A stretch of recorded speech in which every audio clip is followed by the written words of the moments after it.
Russia Ukraine യുദ്ധത്തിൽ കഴിഞ്ഞ കുറച്ച് ദിവസങ്ങളിൽ ഇല്ലാത്തതുപോലെ വലിയൊരു ആക്രമണം ഫെബ്രുവരി മാസം 7-ാം തീയതി വെളുപ്പിനെ റഷ്യ നടത്തിയിരിക്കുന്നു. ഇതുവരെ ആദൂക്ക ഭാഗത്ത് മാത്രമാണ് ആക്രമണം നടത്തിക്കൊണ്ടിരുന്നത്. ഇപ്പോൾ അത് മുഴുവനായും വ്യാപിപ്പിച്ചിരിക്കുന്നു എന്ന് പറയാം. കുറച്ച് ദിവസങ്ങൾക്ക് മുമ്പ് കരിങ്കടലിൽ വെച്ച് റഷ്യയുടെ ഒരു ഷിപ്പിനെ ഉക്രൈൻ ആക്രമണം നടത്തിയിട്ടുണ്ടായിരുന്നു. അതിന്റെ റിവഞ്ച് അറ്റാക്ക് ആയിട്ടാണ് റഷ്യ ഇപ്പോൾ ചെയ്തിരിക്കുന്നത്. 64 ക്രൂയിസ് മിസൈൽ കൂടാതെ ഡ്രോൺസ് ഉപയോഗിച്ചാണ് ഇപ്പോൾ റഷ്യ ആക്രമണം നടത്തിയിരിക്കുന്നത് എന്നാണ് റിപ്പോർട്ടുകൾ പറയുന്നത്. മാത്രമല്ല, ഏകദേശം 64 ക്രൂയിസ് മിസൈലും കൂടാതെ ഡ്രോൺസും ഉപയോഗിച്ചാണ് റഷ്യ ഉക്രൈന്റെ തലസ്ഥാനമായ ക്യവിൽ ആക്രമണം നടത്തിയിരിക്കുന്നത്.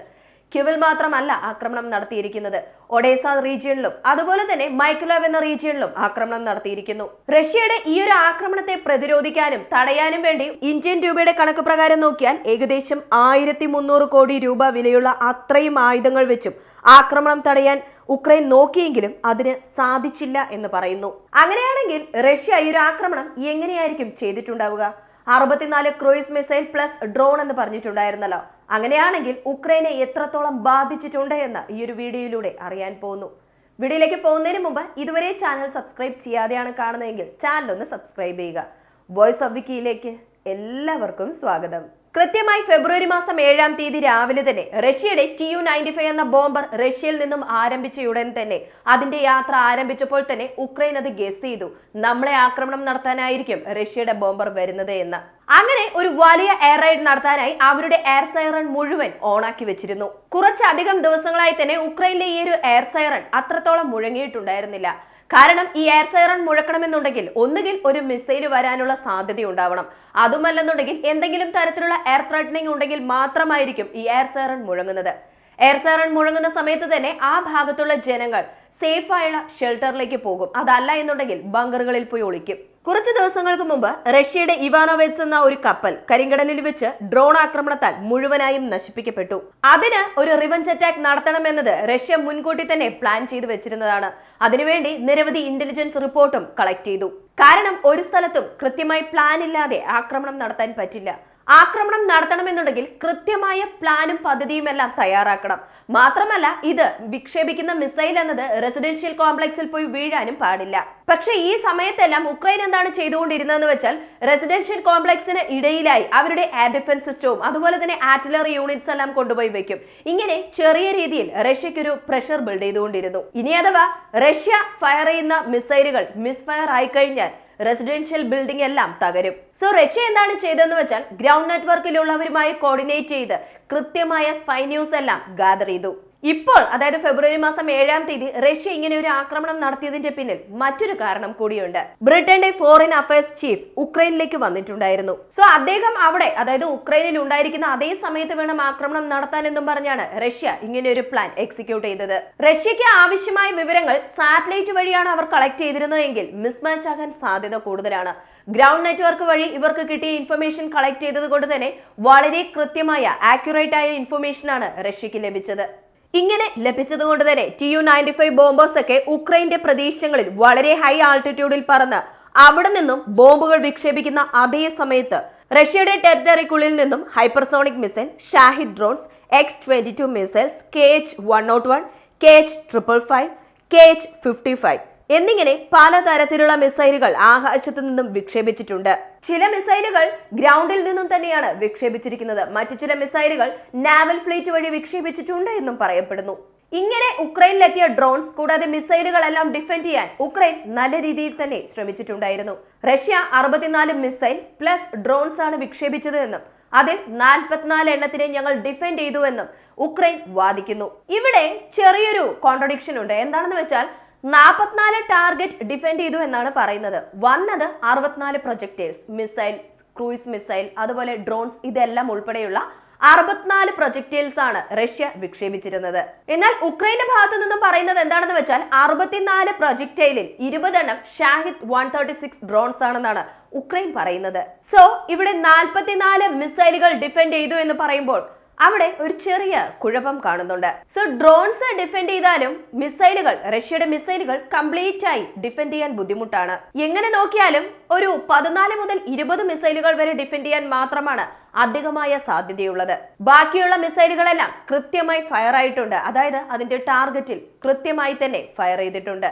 ഈ ഒരു ആക്രമണത്തിൽ 5 ഉക്രൈനിയൻസ് മരണപ്പെട്ടിട്ടുണ്ട്. മാത്രമല്ല 30-ൽ പരം ആളുകൾക്ക് തീവ്രമായ പരിക്കേറ്റിട്ടുണ്ട് എന്ന വിവരവും പുറത്തു വന്നിട്ടുണ്ട്. ഈ ഒരു ആക്രമണം നടത്തിയതിന് റഷ്യ എത്രത്തോളം ചിലവാക്കിയിട്ടുണ്ട് എന്നത് നോക്കാം. ഈ മിസൈലുകളിൽ KH-22 എന്ന മിസൈലിന് 1 മില്യൺ വാല്യൂ ഉണ്ട്. KH-101 ആണെങ്കിൽ കുറച്ച് കോസ്റ്റ്ലിയാണ്. ഏകദേശം ഒരു യൂണിറ്റിന് തന്നെ 13 മില്യൺ വരെ ഉണ്ടാകും എന്ന് പറയപ്പെടുന്നു. അത് മാത്രമല്ല റഷ്യയുടെ S-300ൽ നിന്നും മിസൈലുകൾ വിക്ഷേപിച്ചിട്ടുണ്ടായിരുന്നു. അതിലുള്ള ഓരോ മിസൈലിനും ഒരു മിസൈലിന് 2 മില്യൺ വരെ വാല്യൂ വരും. ഇത് കൂടാതെ റഷ്യ കാലിബർ ക്രൂയിസ് മിസൈലും വിക്ഷേപിച്ചിട്ടുണ്ട്. അതിന്റെ വാല്യൂ 6.5 മില്യൺ ആണ്. ഇത് കൂടാതെ ഇസ്കാന്ദർ M ടൈപ്പ് മിസൈലും വിക്ഷേപിച്ചിട്ടുണ്ടായിരുന്നു. ഇതിന്റെ വാല്യൂ ഏകദേശം 3 മില്യൺ മുതൽ 4 മില്യൺ വരെ വരും. ഇതിന്റെ റേഞ്ച് അനുസരിച്ചായിരിക്കും ഇതിന്റെ വാല്യൂ വ്യത്യാസപ്പെടുക. ഇതെല്ലാം റഷ്യ ഉപയോഗിച്ചു എന്ന് ഉക്രൈൻ അവകാശപ്പെടുന്ന മിസൈലുകളാണ്. ഇനി റഷ്യ ഏതൊക്കെ മിസൈലുകൾ ഉപയോഗിച്ചു എന്ന് റഷ്യൻ സോഴ്സ് എന്താണ് പറയുന്നത് എന്ന് നോക്കാം. 20 ഷാഹിദ് 136, 29 KH-101, KH-555 മിസൈൽ, കൂടാതെ 4 KH-22 മിസൈലുകൾ, 3 calibre cruise missile, 3 Iskander M type missile, അതുമാത്രമല്ല 5 S-300 മിസൈലുകളും ഉപയോഗിച്ചിരിക്കുന്നു. ഈ റിപ്പോർട്ടുകളെല്ലാം റഷ്യ ഓറിയന്റഡ് ആയ സോഴ്സിൽ നിന്നും ലഭിച്ച വിവരങ്ങളാണ്. ഇതെല്ലാം കൂടി ചേർന്ന് ഏകദേശം 420 മില്യൺ അമേരിക്കൻ ഡോളർ, അതായത് ഇന്ത്യൻ കണക്ക് പ്രകാരം നോക്കിയാൽ ഏകദേശം 5500 അല്ലെങ്കിൽ 6000 കോടി രൂപയ്ക്ക് മുകളിലായിരിക്കും. ഇത് ഒരു ദിവസത്തെ ആക്രമണത്തിന് വേണ്ടി റഷ്യ ചിലവാക്കിയ എമൗണ്ട് ആണ്. ഇനി ഉക്രൈൻ എത്രത്തോളം എമൗണ്ടിനുള്ള ആയുധങ്ങൾ അല്ലെങ്കിൽ എത്രത്തോളം നാശനഷ്ടങ്ങൾ ഉക്രൈനിൽ ഉണ്ടായിട്ടുണ്ട് എന്ന് നോക്കാം. ഉക്രൈൻ പറഞ്ഞിട്ടുണ്ടായിരുന്നു 44 ടാർഗറ്റ് ആണ് ഞങ്ങൾ ഡിഫെൻഡ് ചെയ്തത് എന്ന്. 44 മിസൈലുകൾ ഡിഫെൻഡ് ചെയ്യണമെന്നുണ്ടെങ്കിൽ 44 എയർ ഡിഫൻസ് സിസ്റ്റം വേണം. ഇനി ഉക്രൈന്റെ ഭാഗത്ത് എന്തൊക്കെ എയർ ഡിഫൻസ് സിസ്റ്റമാണ് ഇപ്പോൾ റണ്ണിങ്ങിലുള്ളത് എന്ന് നോക്കണം. 1 Patriot air defence system, 2 S-300, 3 German നിർമ്മിതമായ IRIS-T. നിരവധി എയർ ഡിഫൻസ് സിസ്റ്റം ഇനിയും ഉക്രൈനിൽ ഉണ്ടെങ്കിലും ഈ 3 എണ്ണമാണ് കറന്റ്ലി പ്രധാനമായും ഉക്രൈൻ ഉപയോഗിച്ചുകൊണ്ടിരിക്കുന്നത്. ഇനി ഇതിന്റെ ഡീറ്റെയിൽഡ് ഇൻഫർമേഷനിലേക്ക് പോകാം. പാട്രിയോട്ട് എയർ ഡിഫൻസ് സിസ്റ്റത്തിന്റെ ഒരു മിസൈലിന് 3.5 മുതൽ 4.5 മില്യൺ വരെ വില വരും. അതിന്റെ റേഞ്ച് അനുസരിച്ചാണ് അതും വ്യത്യാസപ്പെടുന്നത്. അടുത്തത് IRIS-T. ഇതിൽ നിന്നും പോകുന്ന ഈ ഇന്റർസെപ്റ്റർ മിസൈലിന്റെ വാല്യൂ 2.5 മുതൽ 3.3 മില്യൺ വരെ ഉണ്ട്. അടുത്തത് S-300ന്റെ ഒരു ഇന്റർസെപ്റ്ററിന്റെ റേറ്റ് എന്ന് പറയുന്നത് ഏകദേശം 2.5 മുതൽ 3.3 മില്യൺ വരെ ഉണ്ടാകും. ഇത്രത്തോളം എല്ലാം കോസ്റ്റ്ലി ആയ മിസൈലുകളാണ്. ഇവിടെ ഉക്രൈൻ ഉണ്ടായിരിക്കുന്ന ഒരു പ്രധാന പ്രശ്നം എന്താണെന്ന് അറിയാമോ? ഇപ്പോ 44 ടാർഗറ്റ് ആണ് ഡിഫെൻഡ് ചെയ്തത് എന്ന് പറഞ്ഞു. മേ ബി അതിൽ 20 ഡ്രോൺസ് ഉണ്ടാകാം. ഈ ഡ്രോണുകളുടെ വാല്യൂ എന്ന് പറയുമ്പോൾ 49,000 മുതൽ 80,000 അമേരിക്കൻ ഡോളർ വരെയാണ്. ഇങ്ങനെയുള്ള ഈ ഒരു ഡ്രോണിനെ നശിപ്പിക്കാനായി മില്യൺ കണക്കിന് വാല്യൂവിലുള്ള ഇന്റർസെപ്റ്റർ ഉക്രൈൻ അയച്ചിരിക്കുന്നു. അതായത് കൃത്യമായി പറയുകയാണെങ്കിൽ ഏകദേശം 1300-1400 കോടി രൂപ ഒരു ആക്രമണത്തെ ഡിഫെൻഡ് ചെയ്യാൻ വേണ്ടി മാത്രം ഉക്രൈൻ ചിലവാക്കിയിരിക്കുന്നു. ചിലവുകളുടെ കണക്കെടുത്ത് നോക്കുകയാണെന്നുണ്ടെങ്കിൽ റഷ്യക്കാണ് അധികമായ ചിലവ് വന്നിട്ടുള്ളത്. പക്ഷേ റഷ്യ ഓൾറെഡി ആക്രമണം ചെയ്യണമെന്നും പറഞ്ഞ് പ്ലാൻ ചെയ്ത് എക്സിക്യൂട്ട് ചെയ്ത ആക്രമണമാണിത്. പക്ഷെ അതേസമയം ഇവരുടെ പക്കൽ റഷ്യയുടെ പക്കൽ മാനുഫാക്ചറിംഗ് യൂണിറ്റും ഉണ്ട്. ഇനി അഥവാ അവർക്ക് മിസൈല് നിർമ്മിക്കണമെന്നുണ്ടെങ്കിൽ അവരുടെ രാജ്യത്ത് വെച്ച് തന്നെ നിർമ്മിക്കാനും പറ്റും. പക്ഷെ ഉക്രൈന്റെ സാഹചര്യം അതല്ല. ഉക്രൈന്റെ കയ്യിൽ പണമില്ല.